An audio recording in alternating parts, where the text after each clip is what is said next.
decir que algo quedó faltando, probablemente, pero eso es lo que hay.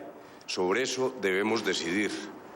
Yo no creo que haya espacio para renegociar, para abrir discusiones. Me parece que tras la experiencia aquí de 4 años con las FARC, ese es el momento de decidir. Y allí es donde yo sugiero que se haga una especie de balance entre las ventajas de terminar el conflicto y abrir opciones de paz y cambios importantes en Colombia, o continuar con un largo y doloroso proceso de victimización. De tal manera que siempre hay ese balance entre lo posible y lo deseable, y entre lo posible y lo realista. Lo realista es lo que hay que estudiar los acuerdos, hay que leerlos, hay que deliberar, y nadie debe abstenerse de tomar esa decisión el 2 de octubre. Claro, la pregunta para el general Mora y el general Naranjo. Hay muchos sectores que han tratado de hacer ruido, de manipular la información que se maneja respecto a las fuerzas militares. ¿Cuál es el mensaje para las fuerzas militares? Y segundo, ¿qué va a pasar? ¿Cuál va a ser el trato con aquellos integrantes de las FARC que decidan no aceptar el acuerdo, como pues se conoció que hubo en su momento una disidencia del Frente Primero?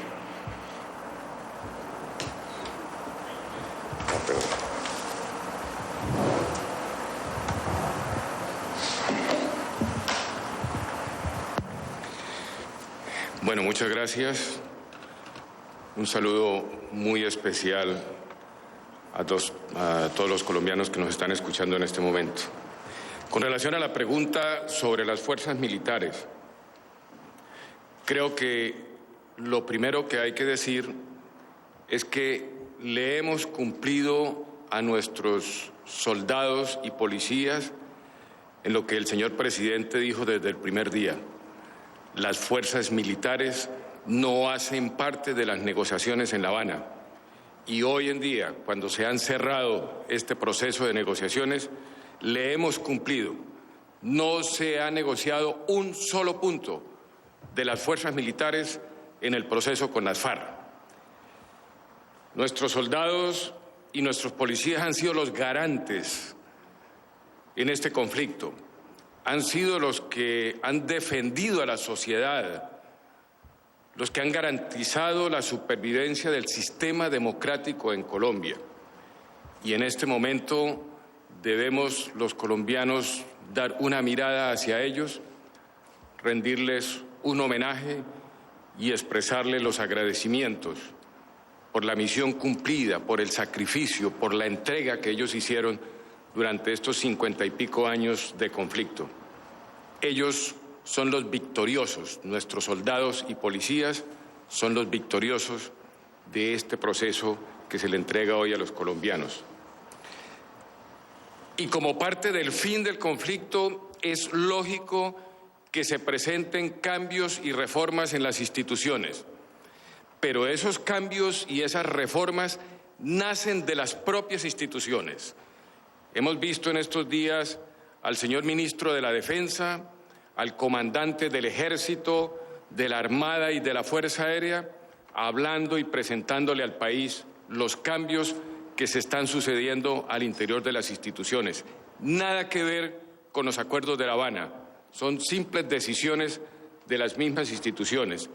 Y esas instituciones seguirán siendo los garantes de la seguridad de todos los colombianos.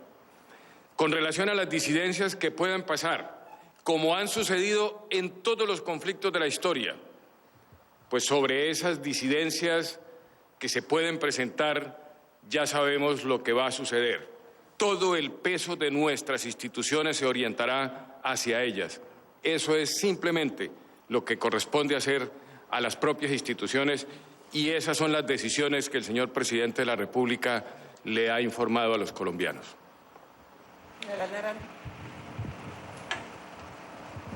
Buenos días, un gusto saludar a los colombianos que nos escuchan y un gusto también y una muy buena oportunidad para agradecer a los medios de comunicación y a los periodistas, a las mujeres y hombres que cubrieron durante estos 4 años este proceso, también aportando una cuota de sacrificio que al final nos permite difundir al mundo y a nuestros ciudadanos que hemos alcanzado la meta de firmar un acuerdo que pone fin al conflicto. Muchas gracias. Muy brevemente, diría que cuando ha concluido esta negociación, nuestra convicción y nuestra certeza de que, como negociadores plenipotenciarios del gobierno, asumimos esta tarea sobre la idea básica de que llegábamos a sentarnos a construir una solución al conflicto colombiano, y esa solución partía de la premisa de que Colombia, su sociedad, sus instituciones y el Estado, en ese momento, como ahora se mantiene, reposaban su capacidad negociadora en la solvencia moral y política, que significaba que no veníamos a claudicar en la negociación y que por lo tanto veníamos a construir soluciones para poner fin al conflicto y hacer de esas soluciones una oportunidad para Colombia. Y por eso transmito con toda fuerza que hoy, firmado el acuerdo, la fuerza pública y la institucionalidad queda fortalecida y vigorizada y también habilitada para asumir lo que significa iniciar esta etapa de construcción de la paz. Y puedo afirmar también que vinimos a esta mesa sobre la convicción de que poner fin al conflicto debería significar más seguridad para los colombianos, y en esa materia los ciudadanos pueden tener también toda la confianza de que el acuerdo lo que facilita es que el desempeño institucional aumente sus resultados, su efectividad para proteger integralmente a cada ciudadano. Y finalmente me repito a la frase usada por el señor presidente en relación con las disidencias: quien quede por fuera del acuerdo recibirá todo el peso de la ley. Y el tema de los niños. Lo primero, está claro que todos los niños deben salir de filas, tienen que ser liberados en su totalidad, y esa es una decisión de las partes respecto de la cual no hay duda. Y eso ocurrirá en el desarrollo y aplicación de los acuerdos, como lo explicará ahora Sergio Jaramillo. Pero distingamos dos etapas. Un primer propósito era, dentro de las medidas de confianza, adelantar la liberación de un grupo de niños aún antes del acuerdo final. Como era un acto de confianza, había que aplicar la legalidad actual. Y allí hubo diferencias entre las FARC y nosotros que impidieron lograr ese acuerdo concreto para un grupo de niños en momentos en que la mesa estaba funcionando. Transcurrido eso, ahora lo que tenemos es que aplicar el acuerdo a los efectos, repito, de la liberación de todos los niños.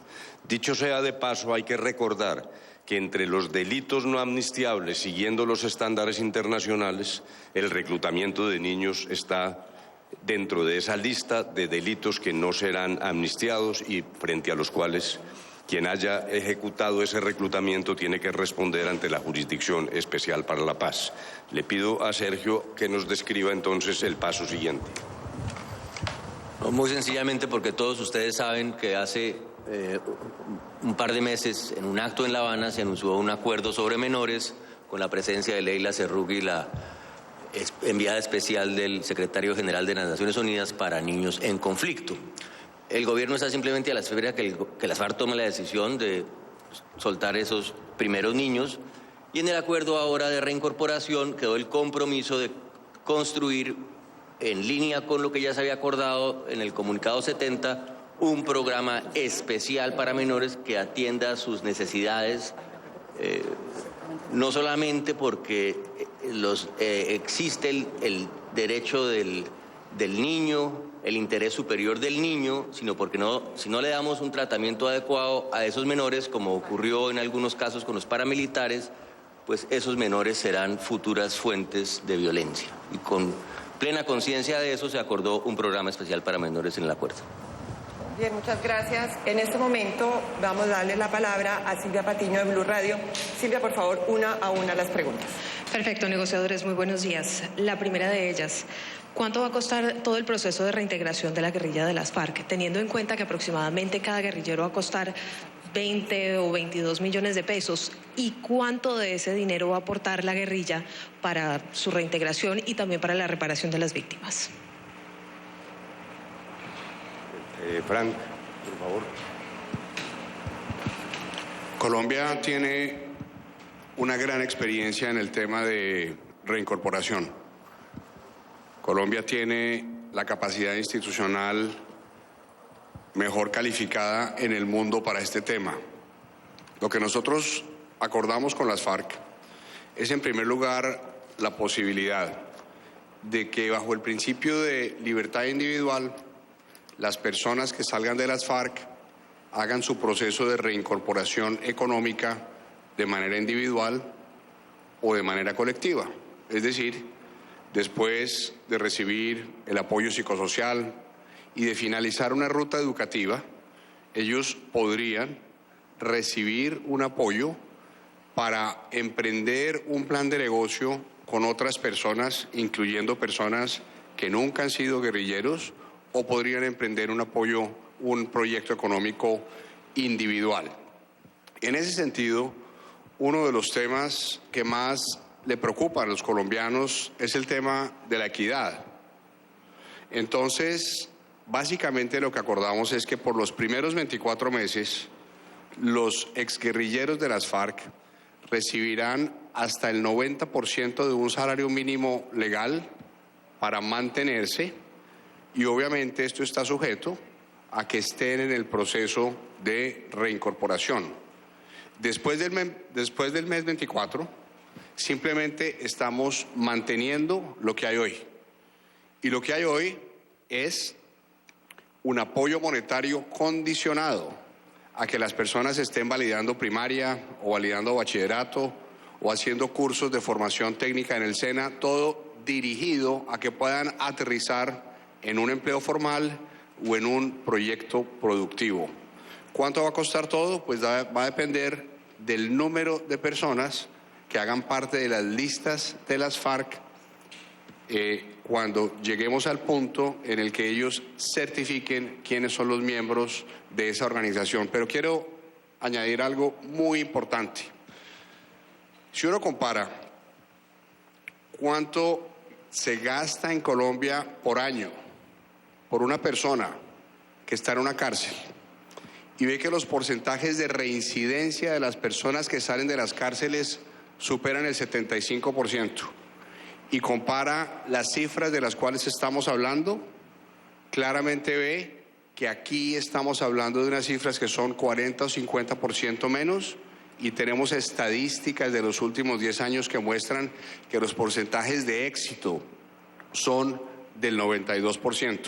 Aquí se trata de invertir en las personas para que tengan capacidades de salir al mercado laboral y hacer sus actividades en condiciones normales. ¿Tienen algún aproximado, de todas maneras, aunque eso depende de la lista, usted lo decía, doctor Pearl, pero ¿tienen algún aproximado de cuánto puede costar este proceso de reintegración?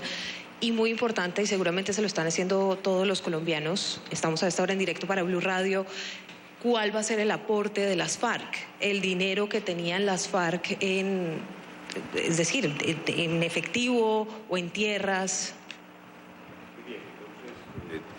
Quisiera complementar lo que ha dicho Frank, haciendo una comparación adicional, porque me parece que esta pregunta debe responderse tomando en consideración un contexto más amplio.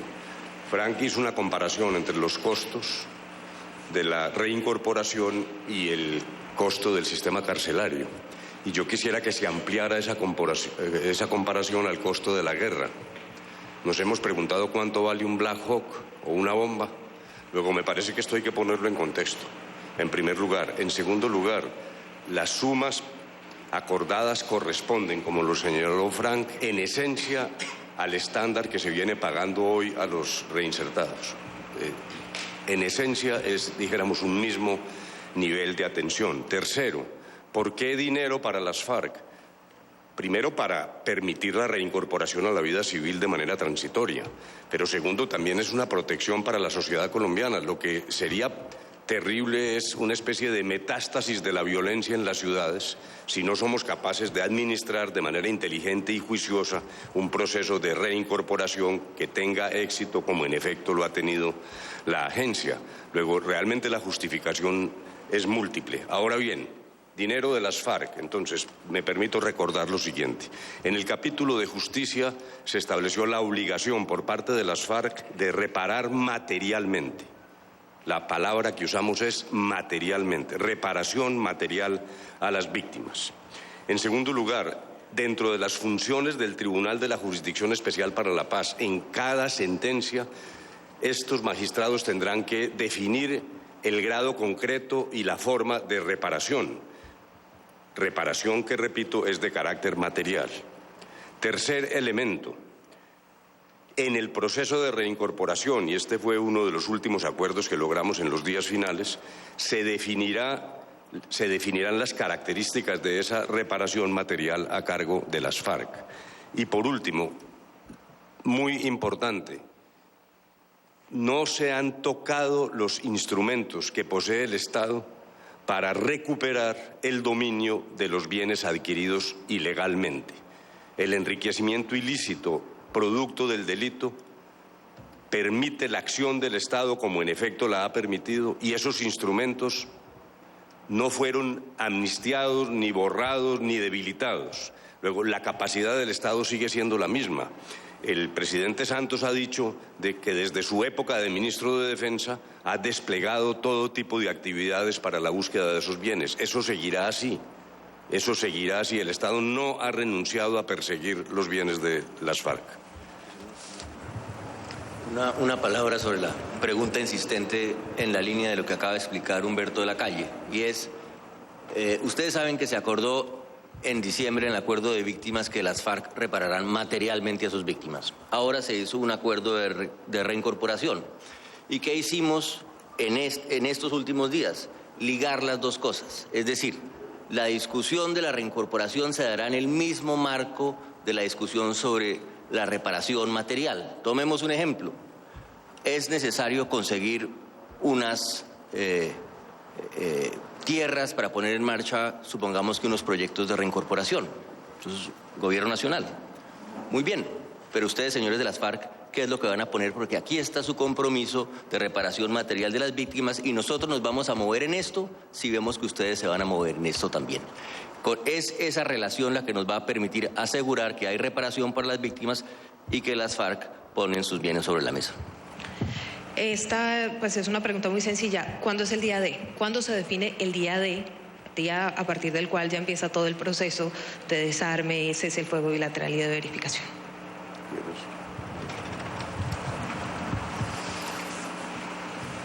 El acuerdo general del 2012, que entre otras cosas firmamos con Frank Pearl hace casi exactamente 4 años, el 26 de diciembre, dice que todo el proceso, el fin del conflicto, se desencadena con la firma del acuerdo. Sobre esa base se hizo todo un cronograma. ¿Qué ocurrió ayer? Ayer ocurrió la terminación de las conversaciones y se firmó el texto para que los colombianos, como explicó Humberto de la Calle, sepan que ese es el texto inmodificable que tendrán que considerar. Luego vendrá la firma del acuerdo por parte del presidente de la República y en ese momento se desencadena un cronograma que ya está acordado y que tenemos que detallar aún algunas cosas con las FARC, razón por la cual, entre otras cosas, permaneceremos en La Habana hasta el día de mañana. Una precisión, doctor de la Calle. ¿El día D será antes o después del plebiscito? Justamente lo que acaba de decir Sergio Jaramillo es lo correcto. A partir de la firma formal para esos efectos que hará el presidente de la República en fecha que vamos a convenir, comienzan a aplicarse los plazos para el día del comienzo de la movilización de la guerrilla en las zonas, la destrucción del armamento poco elaborado, todo el método de desmovilización que se pactó el 23 de junio. Esa fecha será antes del plebiscito. O sea, en el momento del plebiscito estará corriendo el reloj de los 180 días para la entrega de la última arma en poder de las FARC. Y tenemos la última pregunta en directo también para Blue Radio, que tiene que ver con la ley de amnistía. ¿En qué momento empieza a regir la amnistía para los guerrilleros? La ley de amnistía, según el acuerdo que se hizo de Jurisdicción Especial para la Paz, corresponde a una ley del Congreso. Luego es el Congreso el que debe adoptar esa ley. Y creemos que el mejor escenario para esa discusión es el sistema legislativo especial, el procedimiento especial legislativo, la vía rápida, que solo estará en marcha después del plebiscito. Allí se llevará el proyecto de ley de amnistía. Entre tanto, lo que sí hemos hecho es convenir con las FARC los lineamientos de la amnistía. Hemos discutido en La Habana las características de esa amnistía y los colombianos podrán conocer cuáles son esas características. Pero, repito, la decisión corresponde al Congreso. Ahora bien, para que pongamos en contexto la discusión, no olvidemos, si esto fuera una pirámide, los delitos que están en la cúspide, que son los delitos más graves de carácter internacional, no serán amnistiados. Siempre que hablemos de amnistía debemos recordar que hay delitos que no serán amnistiados. Y en la base de la pirámide los delitos comunes no pueden ser amnistiados. En esa zona intermedia hay delitos que pueden ser o no amnistiados en función de las circunstancias específicas de los acontecimientos. Delitos inherentes al proceso de rebelión pueden tener una amnistía más rápida.